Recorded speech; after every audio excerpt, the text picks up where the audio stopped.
நீங்கள் தவறவிட்ட எபிசோடுகளை இப்பொழுதே காணுங்கள் உங்கள் Tandivan.com மற்றும் Tandivan யூடியூப் சேனலில்.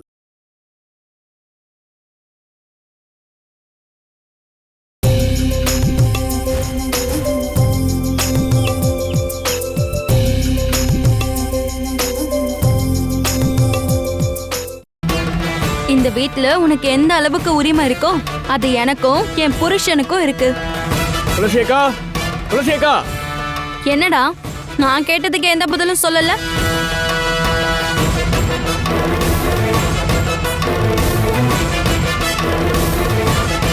இந்த ஆளையும் இவளையும் இப்பவே இங்கிருந்து வெளியே போக சொல்லுக்கா.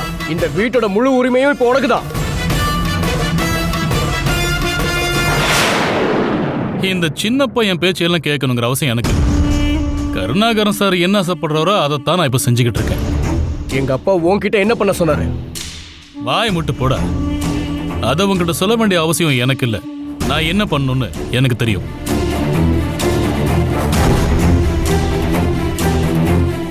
ஏ துளசி, நீ இவனை கொஞ்சம் அடக்கி வை. அப்பாவோட எல்லா விஷயங்களும் என் வீட்டுக்காரருக்கு மட்டும் தான் தெரியும். உங்க யாருக்கும் தேவையில்லைன்னா என் வீட்டுக்காரர் மட்டும் எதுக்காக கஷ்டப்படணும்? நந்து உள்ள போ. காலையில கருணாகரன் சார் போன் பண்ணியிருந்தாரு. இப்போதைக்கு இழப்பீடு கொடுக்கறதுக்கு அவர்கிட்ட எதுவுமே இல்லைன்னு என்கிட்ட புலம்புனாரு.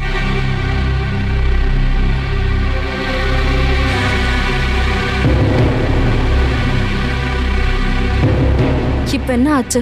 கொஞ்சம் முன்னாடி தானே நான் சொன்னேன். பசங்க அனுபவிக்க வேண்டிய சொத்தை என்னோட இயலாமையால அவங்களால அனுபவிக்க முடியாம போகுது என்று அவரு வருத்தப்படுறாரு. போலீஸ் கிட்ட சரணடைஞ்சு ஜெயிலுக்கு போக கூட தயாருன்னு சொல்றாரு. ஆனா பசங்களோட சொத்தை இழக்கிறதுக்கு அவர் தயாரா இல்ல. நீங்க சொல்றது எல்லாமே முழு போய். அப்பா கண்டிப்பா அப்படி சொல்ல மாட்டாரு. அப்படின்னா அப்பா எங்கடா? எல்லாமே உனக்கு தெரியும்னா நீயே சொல்லு. எல்லாத்துக்கும் முழு காரணம் இவர் மட்டும்தான். எல்லாத்தையும் புரிஞ்சுக்கிட்டு தான் நான் பேசிட்டு இருக்கேன். இவர் திருட்டுத்தனத்தை நான் வெளியே கொண்டு வருவேன். நந்து, நந்து,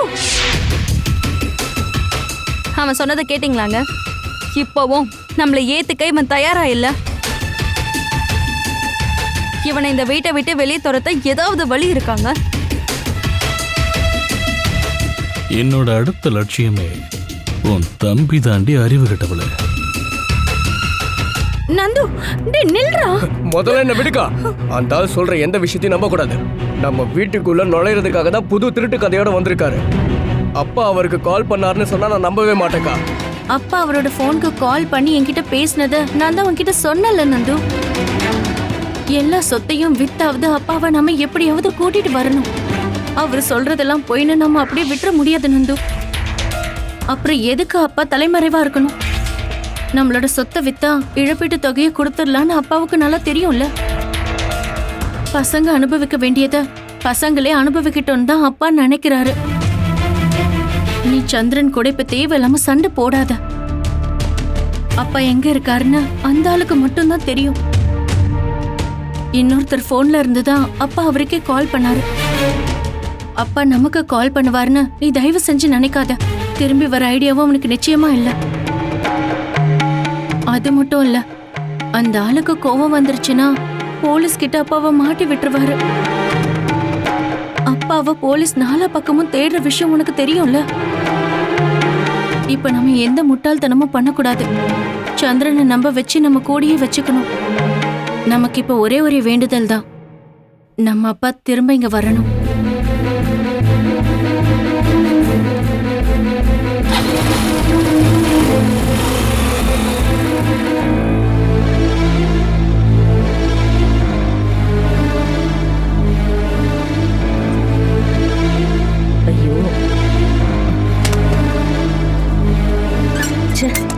ஒரு பொருள் வச்ச இடத்துல இருக்காதே, எங்க போச்சு?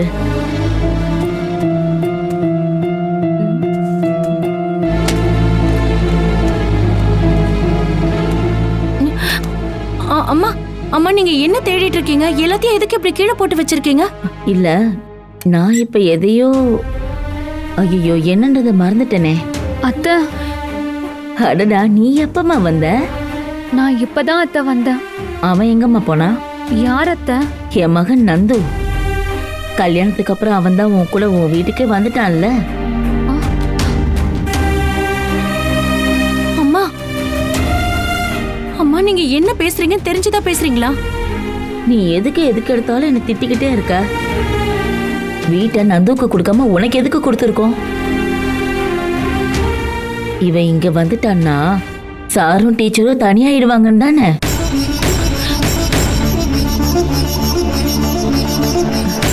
நீ வாமா.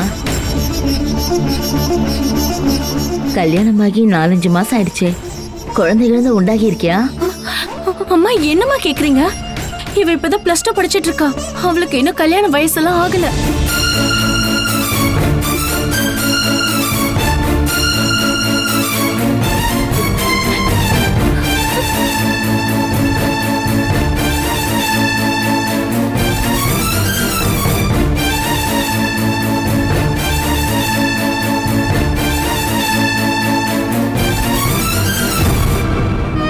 அவ அழுதுட்டு போனதை பாத்தீங்கல்ல, அப்படிலாம் நீங்க கேட்கலாமா?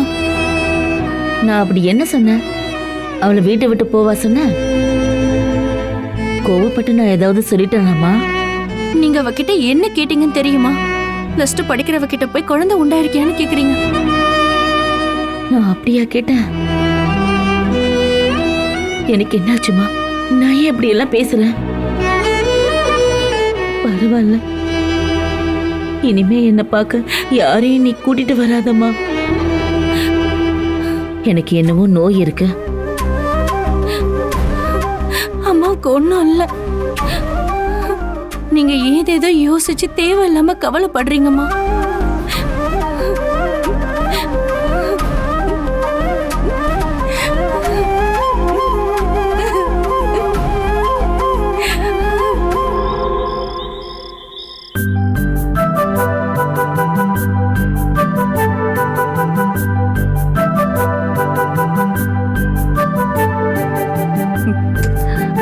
ஏன்டி என்ன இப்படி தொல்லை பண்ற?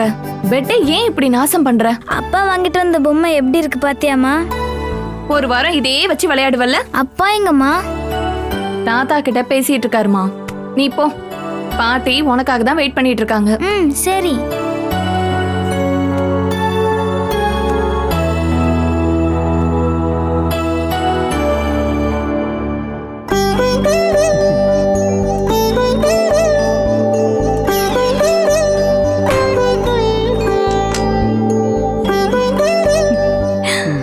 மணி 11 ஆகுது. நீங்க ஊருக்கு வந்ததுல இருந்து என்னால உங்களை ஒழுங்கா பார்க்க கூட முடியல. உங்க அப்பா கூட இவ்வளவு நேரம் என்ன பேசிட்டு இருந்தீங்க? போன வெள்ளிக்கிழமையே நான் வரலாம் தான் இருந்தேன். அப்புறம் ஏங்க நீங்க வரல? என்ன பார்க்கணுங்கிற ஆசை அதுக்குள்ள போயிடுச்சா என்ன? அனு, உன்னை பார்க்காம அங்க ஒரு வாரம் நான் எப்படி இருந்தேன்னு எனக்கு தான் தெரியும்.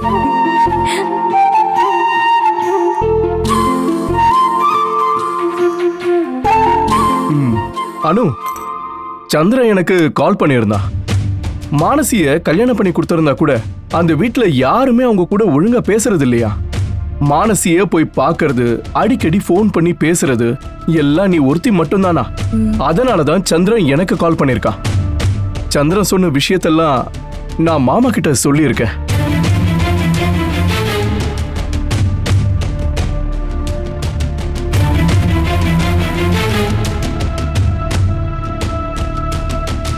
அவர் உங்ககிட்ட என்னங்க சொன்னாரு?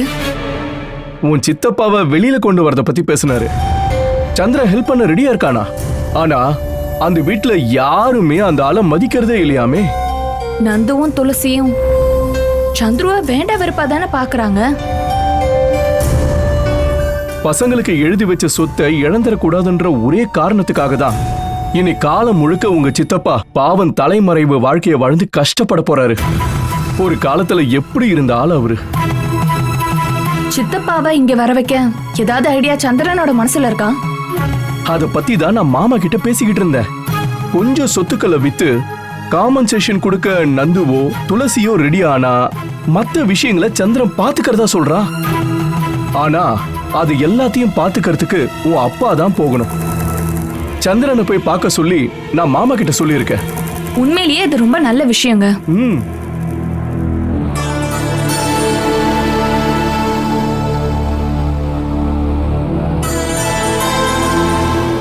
அடுத்தது நம்ம விஷயம். நான் அட்வான்ஸ் கொடுத்த வீட்டோட அக்ரிமெண்ட் இன்னும் ஒரு வாரத்துல முடிய போகுது. நான் 10 லட்சம் ரூபாய் கொடுத்துருக்கேன். அந்த டைம் முடியறதுக்குள்ள இந்த வீட்டையும் தோட்டத்தையும் வித்திருக்கணும்ல. எதிர்பார்த்த அமௌண்ட் வராம எப்படி குடுக்கறதுன்னு அப்பா கேக்குறாரு. இதனால நஷ்டப்பட போறது நம்மளோட பொண்ணுதான். உன் நகைய வித்த 10 லட்சம் ரூபாவை அட்வான்ஸா கொடுத்துருக்க. இனி அதை சொல்லி பிரயோஜனம் இல்லைங்க. கிடைக்கிற விலைக்கு விற்க சொல்லி அட்வான்ஸை வாங்குங்கன்னு அப்பா கிட்ட சொல்றேன். அப்படி நடந்தா நல்லதுதான்.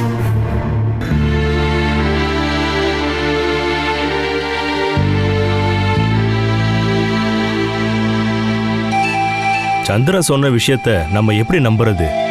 நம்ம எல்லாரையும் தாண்டி இந்த மாதிரி ஆபத்தான நேரத்துல சந்திரனுக்கும் உங்க அப்பாவுக்கும் ஏதோ கம்யூனிகேஷன் இருக்குன்னு சொன்னா என்னால அதை நம்பவே முடியல. நான் அதை எடுத்து சொல்லியும் சின்னக்கா புரிஞ்சுக்கவே மாட்டேங்கிறாங்க. ஒரு விஷயம் கன்ஃபார்ம், அப்பா இருக்க இடம் சந்திரனுக்கு கண்டிப்பா தெரியும். ஒருவேளை அவரு சந்திரன் கஸ்டடியில இருக்கிறாரா? அப்பா துளசி அக்கா கிட்ட பேசியிருக்காரு. அப்படி ஏதாவது இருந்தா அப்பாக்கு சந்திரன் பேசுற வாய்ப்பை கொடுப்பானா? அப்பாவை திரும்ப கூட்டிட்டு வர இப்போ ஒரே ஒரு வழிதான் இருக்கு. இறந்து போனவங்களோட குடும்பங்களுக்கு இழப்பீடு தொகையை கொடுத்து கேஸை முடிச்சிட்டோன்னு தெரிஞ்சா அப்பா கண்டிப்பா வந்துருவாரு. அதுக்கு பெரிய அளவுல பணம் தேவைப்படுமே. அதை பத்தியெல்லாம் யோசிக்காதீங்க. என் பேர்லயும் துளசி அக்கா பேர்லயும் அப்பா சொத்து எழுதி வச்சிருக்காரு. நான் என் பேர்ல இருக்க சொத்தெல்லாம் விற்கிறேன். அதுவும் பத்தாம போச்சுன்னா துளசி அக்கா பேர்ல இருக்க சொத்தையும் வித்துடலாம். அந்த அளவுக்குலாம் வராதுப்பா. பெரிய அளவுக்கு இழப்பீடு தொகை கொடுக்க மாட்டாங்க. துளசி அக்கா சொத்தெல்லாம் இப்ப விற்க வேண்டாம். என் சொத்தை மட்டும் வித்தா போதும். அதை விற்கிறதுக்கு நீங்க தான் எனக்கு உதவி பண்ணி ஆகணும். ரொம்ப பெருசாவும் எதிர்பார்க்க வேண்டாம். நான் விசாரிச்சு பார்க்குறேன்ப்பா. இன்னும் ஒரு நிமிஷம் கூட லேட் பண்ணக்கூடாது. அப்பாவை திரும்பி கொண்டு வந்தே ஆகணும். சந்திரனுக்கு நல்ல பாடத்தை புகட்டியே ஆகணும். நான் வரேன் சார்.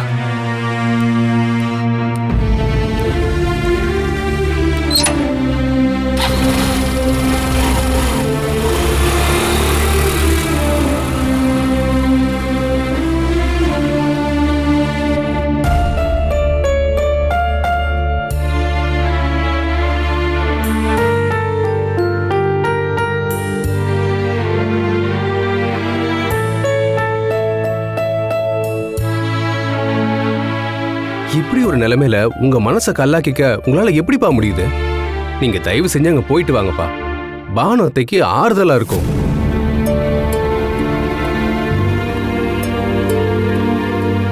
இப்ப அந்த வீட்டுக்கு ஆறுதல் சொல்ல கூட யாருமே இல்லப்பா. நான் ஏதாவது உதவி பண்ணலான்னு பார்த்தா உங்களுக்கு கொடுத்த வாக்காக துளசி அதை ஏத்துக்கவே மாட்டாப்பா.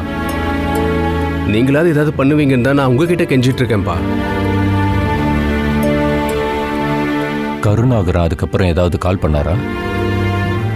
இது வரைக்கும் அவர் கால் எதுவும் பண்ணலன்னு நந்து சொன்னாப்பா.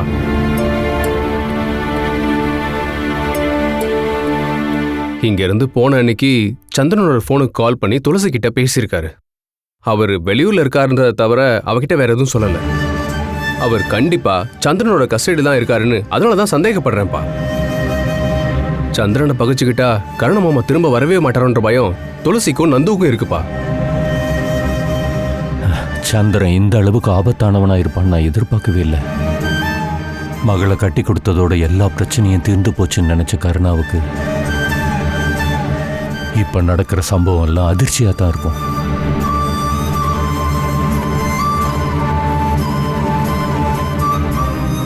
நாம அந்த குடும்பத்தை காப்பாத்தி ஆகணும்பா.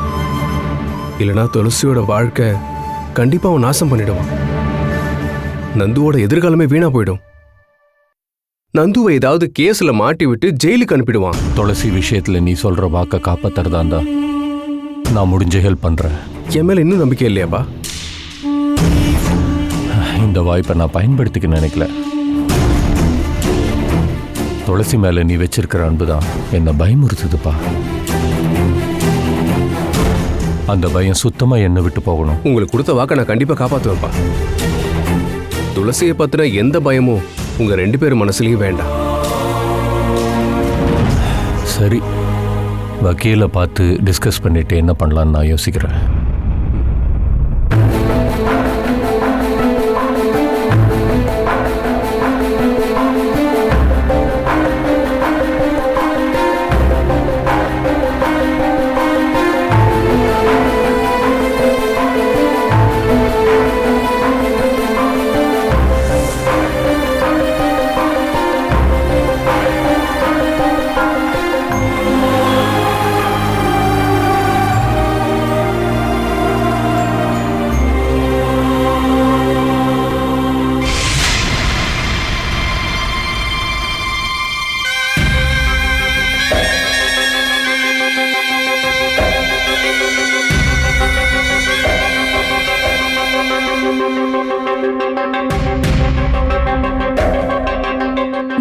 எதுக்காக இப்ப இவ்வளவு கவலைப்படுற?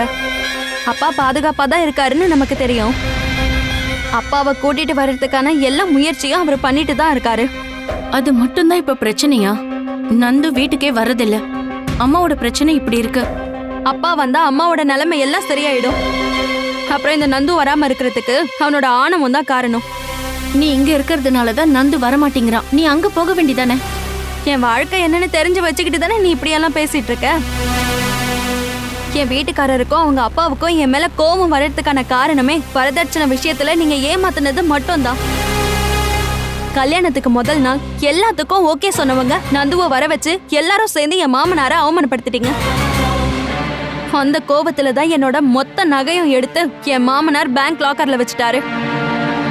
உண்மையை சொல்லணும்னா இப்ப நான் எல்லாத்தையும் தொலைச்சதுக்கு சமம்தான். எனக்கு உரிமையான ஷேர் கிடைச்சிருந்தா எனக்கு அந்த வீட்டுல ஒரு மரியாதை இருந்திருக்கும்.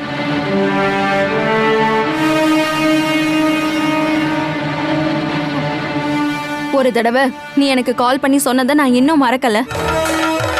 அங்க உன்னால ஒரு வேளை இருக்க முடியலன்னா நீ தாராளமா இங்க வந்துருன்னு சொன்னியே. உனக்கு கிடைச்ச ஷேர்ல பாதிய எனக்கு தரணும் நீ சொன்ன. நீ அதெல்லாம் மறந்துட்டியா? எதையும் நான் மறக்கலக்கா.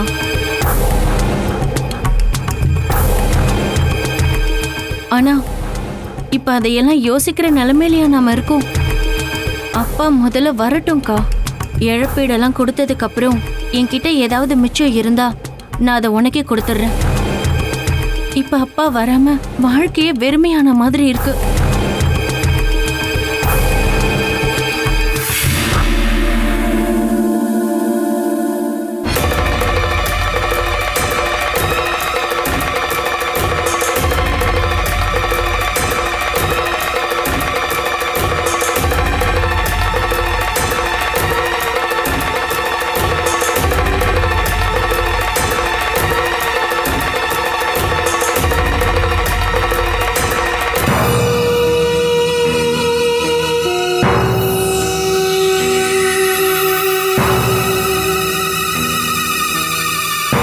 சந்திரா, இப்போ உதவி பண்ண நீ மட்டும்தான் இருக்க. இப்போ நாம கருணாகரனை திரும்ப வர வைக்கணும். உங்களுக்கு தான் தெரியுமே சார், அங்க இருக்கிற யாருக்கும் என்ன பிடிக்காது. அங்க இருக்கிற ஒரே ஆம்பளை நந்து தான். அவனுக்கும் என்னை பார்த்தாலே சுத்தமா பிடிக்க மாட்டேங்குது. என்ன பண்ண சொல்றீங்க? அவன் ஒரு சின்ன பையன் தானே சந்திரா, அவனை பத்தி நீ யோசிக்காத. இப்போ உதவி கேட்கறது உங்ககிட்ட நான் தானே. ஒரு ஆபத்து வரும்போது உறுதுணையா இருக்க வேண்டிய கடமை உனக்கு இருக்கு. சரி, நீங்க இவ்வளவு தூரம் வந்து என்கிட்ட கேட்கறதுனால என்னால முடிஞ்ச உதவியை நான் செய்யறேன். இப்ப கேஸுக்கு போனா ஆக்சிடென்ட்ல இறந்து போனவங்களுக்கு நஷ்ட ஈடு கிடைக்கிறதுக்கு வாய்ப்பே இல்லை. ஏன்னா என் மாமனார்கிட்ட இப்ப எந்த சொத்துமே இல்லை. ஆனா அவர் எங்க மறைஞ்சிருந்தாலும் கண்டிப்பா போலீஸ் கிட்ட மாட்டிக்குவாரு. இனி காலம் முழுக்க அவர் ஜெயிலே இருக்கிறத தவிர வேற வழி இல்லை. சந்திரா, அப்படி ஏதாவது நடந்துருச்சுன்னா அப்புறம் நான் உயிரோட இருக்கிறதுலே அர்த்தம் இல்லை. நீங்க என் கூட வரதா இருந்தா அந்த ஆக்சிடென்ட்ல இறந்து போனவங்க குடும்பத்தை வீட்டுல போய் பார்க்கலாம். சரி. இத கோர்ட்டுக்கு வெளியவே பேசி தீர்த்து காம்பன்சேஷன் கொடுக்கறதா இருந்தா ஒருவேளை அவங்க அதுக்கு சம்மதிப்பாங்க. கோர்ட்டுக்கு போனா நஷ்டீடு கிடைக்காதுன்னு அவங்களுக்கு நல்லா தெரியும். ஆனா பசங்களோட ஷேர் வித்தாதான் இதெல்லாம் நடக்கும். நந்துவும் துளசியும் அதுக்கு ஒத்துக்குவாங்க. சொத்தெல்லாம் இப்போ ஒரு பெரிய விஷயமே கிடையாது. அப்படின்னா நீங்க வாங்க.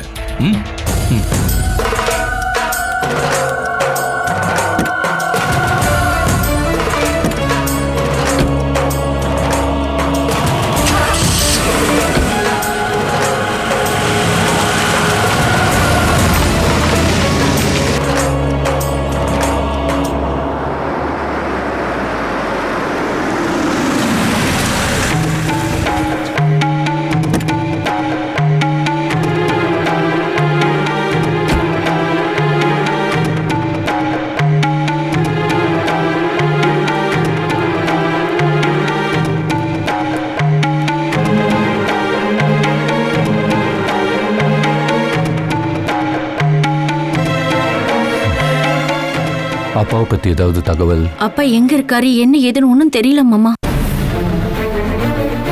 அவர் வேற டிஸ்ட்ரிக்ட்ல இருக்கிறதாவும் நீ பேசினதாவும் கேள்விப்பட்டேன். அப்பா ஒரே ஒரு தடவை சந்திரனுக்கு தான் கால் பண்ணாரு. பெருசா எதுவும் என்கிட்ட பேசல. பானு எங்க? அம்மா படுத்திருக்காங்க. அப்பப்போ அம்மா அப்நார்மல் ஆயிடுறாங்க. நீங்க உள்ள வாங்க மாமா.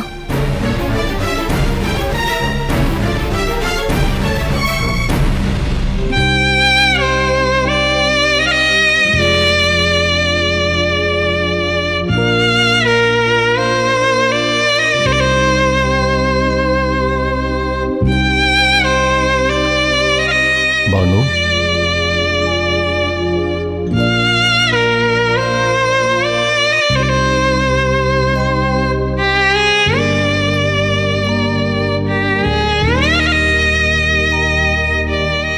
அண்ணே அண்ணே, நான் எல்லாத்தையும் இழந்துட்டேன்னு,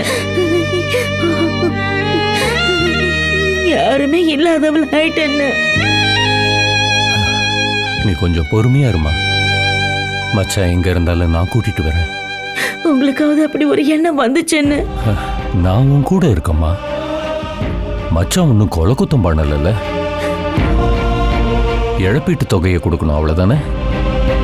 அதெல்லாம் நாமளே பார்த்துக்கலாமா. நீ மனசை வருத்தப்படாத, எல்லாத்தையும் பார்த்துக்கலாம். படுத்துக்கோ, படுத்துக்கோமா.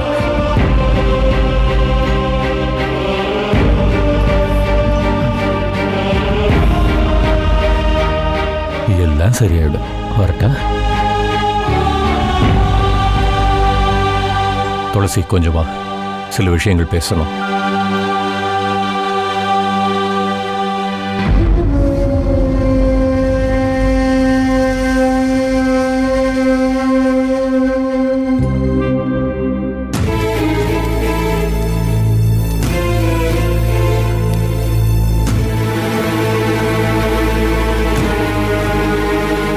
சொல்லுங்க பாஸ்கர் மாமா. உங்ககிட்ட நான் எந்த விஷயத்தையும் மறைச்சு பேச போறதில்ல. நான் இப்ப இங்க வந்தது ஜெயகிருஷ்ணன் கொடுத்த வாக்கு வச்சுதான். அது என்னன்னு நான் சொல்றேன். விபத்துல பாதிக்கப்பட்டவங்களுக்கு காம்பன்சேஷனை கொடுத்து மச்சானை கூட்டிட்டு வரணும்னு அவன் என்கிட்ட கேட்டிருக்கான். நான் இப்ப அதுக்கு ரெடி தான். எவ்வளோ காம்பன்சேஷன் அவங்க கேட்டாலும் நான் கொடுக்குறேன். அதுக்கு அவன் எனக்கு கொடுத்த வாக்கு என்னன்னு நீ தெரிஞ்சுக்கணும். உன் கூட இனிமே எந்த உறவும் வச்சுக்க மாட்டேன்னு அவன் எனக்கு வாக்கு கொடுத்துருக்கான்.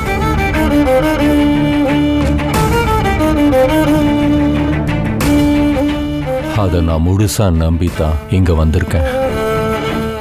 ஜெயன் எனக்கு கொடுத்த வாக்க நீயும் காப்பாத்தணும். எனக்கு என் அப்பா திரும்ப வந்தா போதும். அது தவிர நான் வேற எதையும் எதிர்பார்க்கல மாமா. விபத்துல இறந்த எல்லாருக்கும் இழப்பீடு கொடுத்தா அப்பா திரும்பி வருவாரு. அப்பா எனக்கு கொடுத்த ஷேரை வித்து நீங்க கொடுத்த தொகை மொத்தத்தையும் நான் திரும்ப கொடுத்துருவேன். இப்ப நீங்க எங்களுக்கு உதவி பண்ணா மட்டும் போதும்.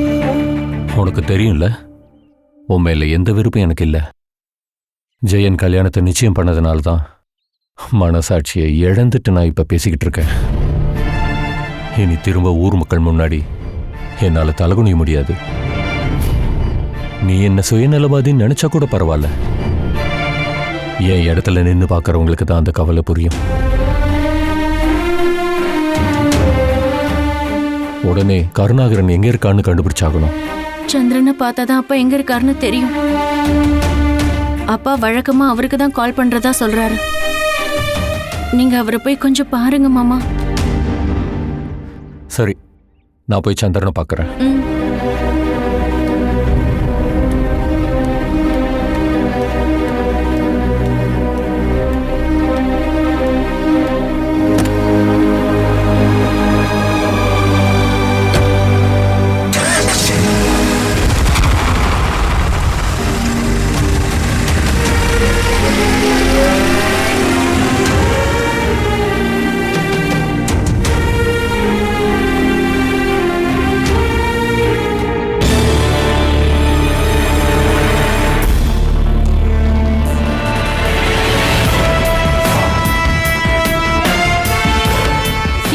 அந்த ஆள் வந்துட்டு போறாரு? இந்த குடும்பத்தோட இனி எந்த உறவும் இல்லைன்னு சொன்னவர் தானே? இல்ல நீ ஜெயகிருஷ்ணனோட ஓடி போயிடுவேன்னு பயந்து உன்னை பயமுறுத்திட்டு போக வந்தாரா? நமக்கு ஒரு ஆபத்துன்னதோ உதவி பண்றதுக்காக தான் பாஸ்கர் மாமா இங்க வந்தாரு. அவரு நமக்கு எப்படி உதவி பண்ண போறாரா? அப்பாவை திரும்ப வர வைக்க அவர் நினைச்ச முடியுமா? இறந்து போனவங்களோட வீட்டுக்கு நஷ்ட ஈடு கொடுத்துட்டோம்னா அப்பாவால திரும்ப வர முடியும்ல. அதை செய்யறேன்னு தான் பாஸ்கர் மாமா சொன்னாரு. இந்த காம்பன்சேஷன் சொல்றது 1 லட்சமோ 2 லட்சமோலாம் இல்ல, கோடி கணக்குல கொடுக்கணும். அப்பாவை காப்பாத்தி கூட்டிட்டு வர அவருக்கு என்ன பைத்தியமா? அவர் சொன்னதெல்லாம் நீ நம்பிட்டியா? அப்பா திரும்ப வந்ததுக்கு அப்புறம் என் ஷேர் எல்லாம் வித்து பாஸ்கர் மாமாவுக்கு கடனை வித்தா போதும். அப்ப என் வீட்டுக்காரர் பண்றதெல்லாம் நீங்க மதிக்கவே மாட்டீங்க. அப்பா எங்க இருக்காருன்னு என் வீட்டுக்காருக்கு மட்டும் தான் தெரியும். அத நீ மறந்துடாதடி. நான் கெஞ்சி அழுது கேட்டுதான் நம்ம குடும்பத்தை காப்பாத்த என் வீட்டுக்காரர் முடிவு பண்ணாரு. காம்பன்சேஷன் கொடுக்காம அப்பாவால எப்படி வெளியே வர முடியும்? உன் வீட்டுக்காரர் நினைச்சிட்டா நடந்துருமா என்ன? என் வீட்டுக்காரர் ஒரு பொறுப்பை ஏத்துக்கிட்டா அதை நடத்தி ஜெயிச்சு காட்ட அவருக்கு நல்லாவே தெரியும். இப்போ நமக்கு மாமா பண்ற எந்த உதவியும் தேவையில்லை. அவர் உதவி பண்றேன்னு சொல்லிக்கிட்டு இங்க வந்தது என் வீட்டுக்காருக்கு தெரிஞ்சா அப்புறம் அவர் எந்த உதவியும் பண்ண மாட்டாரு. உண்மையிலேயே அப்பா திரும்ப வரணும்னு நீ நினைக்கிறியா இல்லையா?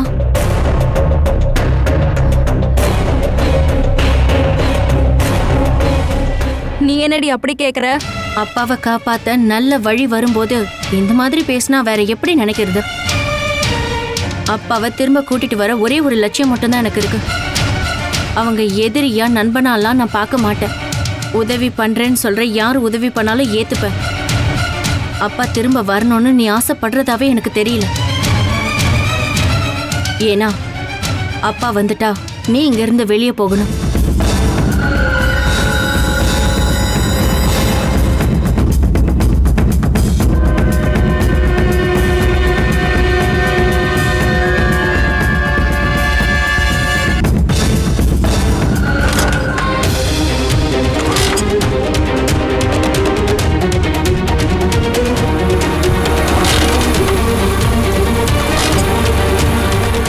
தம்பி அவன் தான் கணேசன்.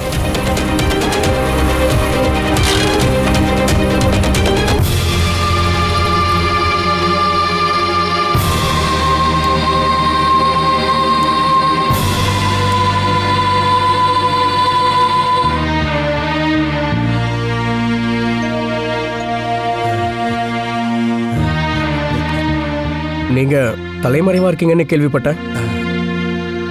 அது வந்துப்பா, முதலாளி ஐயா வர்ற வரைக்கும் கொஞ்சம் தலைமறைவா இருக்கலாமேன்னு நானும் நினைச்சேன். நான் வெறும் சம்பளத்துக்கு வேலை செய்யறவன் தானே. நான் மேனேஜர், இந்த இவரு கண்டக்டர். நாங்கெல்லாம் வெறும் வேலைக்காரங்க தானே. கணேசனா, நீங்க எங்க குடும்பத்தை இப்படி ஏமாத்திருக்க கூடாது. அப்பா உங்க மேல நிறைய நம்பிக்கை வச்சிருந்தாரு. நீங்க சொல்ற எல்லாத்தையும் அப்பா கேட்டாரு. வேலைக்காரங்களும் உங்க யாரையும் அப்பா பார்த்ததே இல்லை. அட என்னப்பா, நீ எதுக்குப்பா என்கிட்ட இப்படியெல்லாம் பேசுற? கணேசா, நீங்க ரொம்ப நடிக்காதீங்க. முதலாளி ஐயா எங்க இருக்காருன்னு உங்களுக்கு நல்லா தெரியும். முதலாளி ஐயாவை கார்ல ஏத்தி அனுப்பும் போது அங்க சந்திரன் இருந்தான். ஆனா அந்த விஷயத்தை நீங்க யார்கிட்டயாவது சொன்னீங்களா? அடப்பாவி ராமச்சந்திரா, நீ என்னப்பா சொல்ற? ஒரு வக்கீலை பார்த்து அவர் உதவியோட திரும்பி வரலாம் தான் முதலாளி ஐயா போயிருக்காரு. திரும்ப வர வரைக்கும் என்னையும் மறைஞ்சு வாழ சொன்னாரு. முதலாளி ஐயா இப்போ கால் பண்ணுவாரு, நாளைக்கு கால் பண்ணுவாரு. நானும் தினம் தினம் காத்துக்கிட்டு இருந்தேன். கணேசா, உன் நாடகம்லாம் இங்க இனிமே செல்லாது. ஆக்சிடென்ட் ஆன பஸ்ஸோட கண்டக்டர் நான் தான். நீ அதை மறந்துட்டியா? அன்னைக்கு வர வேண்டிய டிரைவர் கிருஷ்ணனை வர வேணான்னு சொல்லிட்டு சுந்தரேசனை ஏத்துனது யாரு? நீதாயா? இந்த சுந்தரேசன் யாரு என்னங்கிறது எங்களுக்கு நல்லா தெரியும். சந்திரனோட அடியாள் அவன். இதை விட வேற என்ன ஆதரவு வேணும்?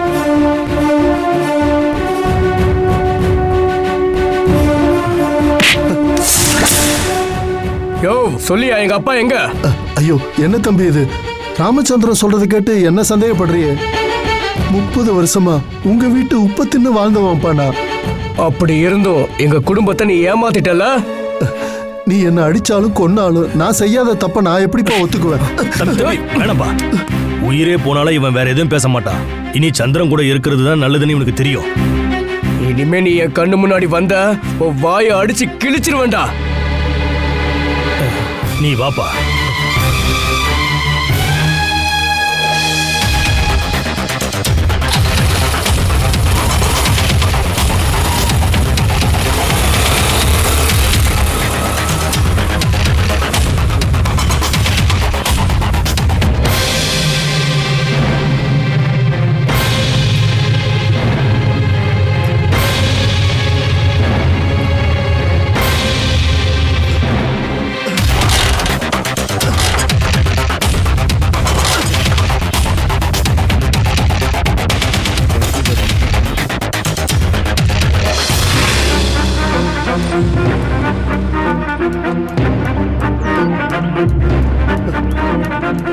முதலாளி, முதலாளி,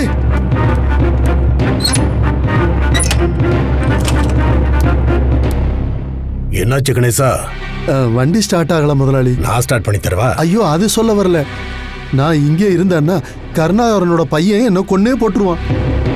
இப்ப வழியில வச்சு அந்த நந்துவும் அந்த கண்டக்டர் ராமச்சந்திரனும் என்ன பிடிச்சுக்கிட்டாங்க. உங்களுக்காக இதையெல்லாம் செஞ்சது நான் தான்னு அவங்களுக்கு தெரிஞ்சு போச்சு.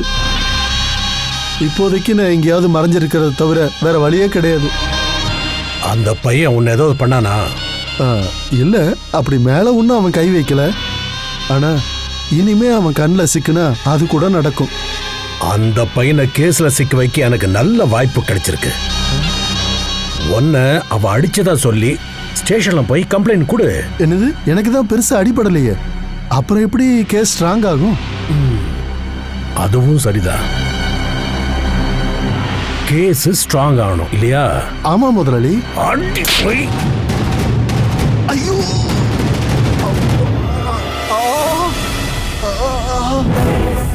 இப்போ உன் வாயை கொஞ்சம் திறந்து காட்டு.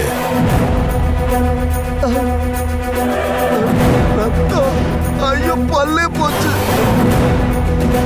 இப்போதைக்கு இந்த கேஸ ஸ்ட்ராங் ஆக்க இது போதும். ஐயோ முதலாளி, அதுக்காக என் பல்லு. நீ இப்ப என்ன பண்ற? இந்த பல்லோட போய் ஹாஸ்பிடல் அட்மிட் ஆகு.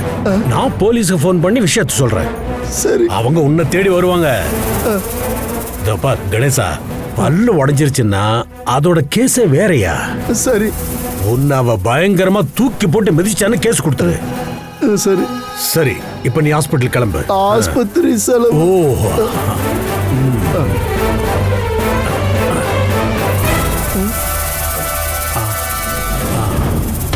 இந்தா முதல்ல ஆட்டோ பிடிச்சு ஹாஸ்பிடலுக்கு போ. ஆட்டோவா? ஏன் வண்டி? வண்டி எல்லாம் நான் பாத்துக்கிறியா? வேணா நான் கொடுத்து விடுறேன், போ. சரி. அட கிளம்புங்கிற. கஞ்சப்பைய எண்ணி கொடுக்குறான்.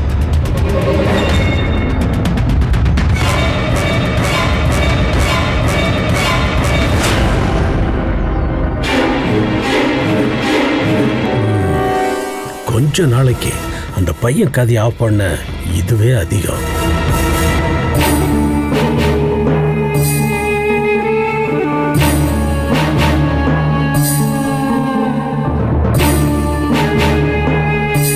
ஒரு ஆபத்துன்னு வரும்போது தான் சொந்தங்கள் தேவை. கருணாகரனுக்கும் எனக்கும் 1000 பிரச்சனை இருந்தாலும் இந்த மாதிரி நிலைமையில கண்ணை மூடிக்கிட்டு நாம இருந்துட முடியாது.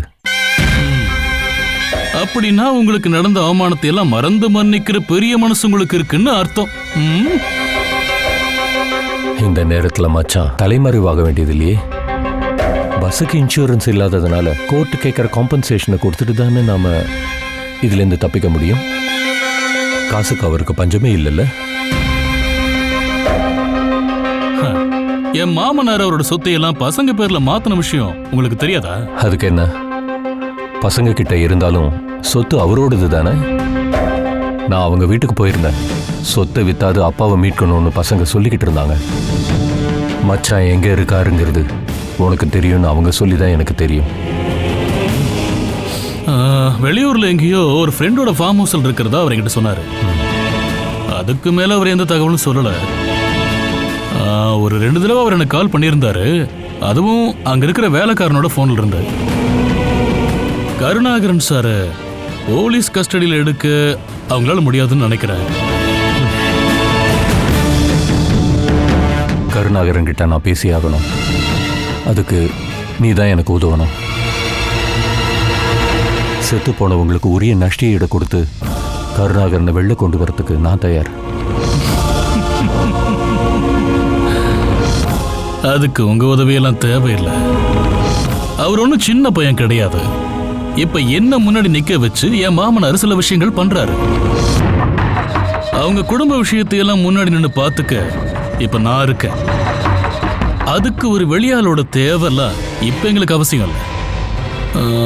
இருந்தாலும் இப்படி ஒரு ஆஃபரோட நீங்க வந்திருக்கிற விஷயத்த அவர் எனக்கு கால் பண்ண சொல்றேன்.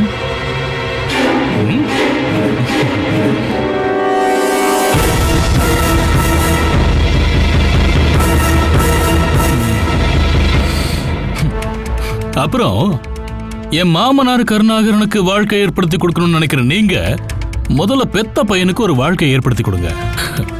இந்த நேரத்துல பையனுக்கு பேசி வச்சிருக்கிற கல்யாணத்தை நடத்துங்க.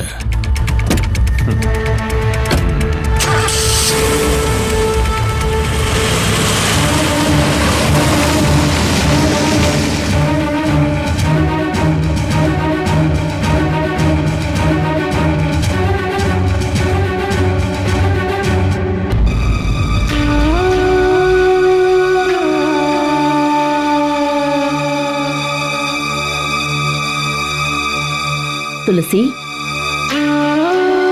துளசி, இவ எங்க போயிட்டா? ஆளை காணுமே. ஏமா துளசி?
அம்மா, அம்மா, அம்மா, அம்மா, அம்மா, அம்மா. என்னடி? அம்மாவை காணோம்க்கா. நீ அந்த ரூம்ல எல்லாம் பாரு. ரூம்ல எல்லாம் இல்ல, எங்க போனாங்கன்னு தெரியலையே. ஏய், வாச கதவு திறந்திருக்கு. வெளியில எங்கேயாவது போயிருப்பாங்க, போய் பாரு. கடவுளே.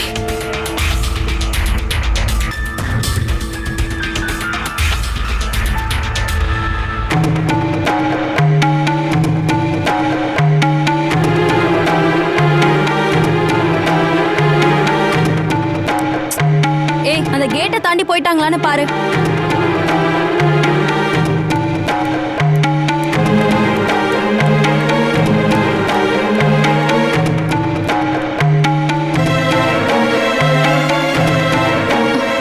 இப்படியே போனா பெரிய அசிங்கம் ஆயிடுமே.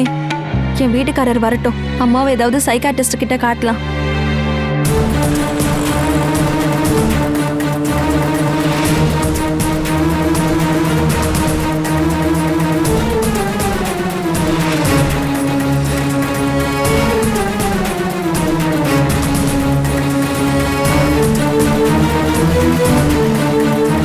ஐயோ அம்மா.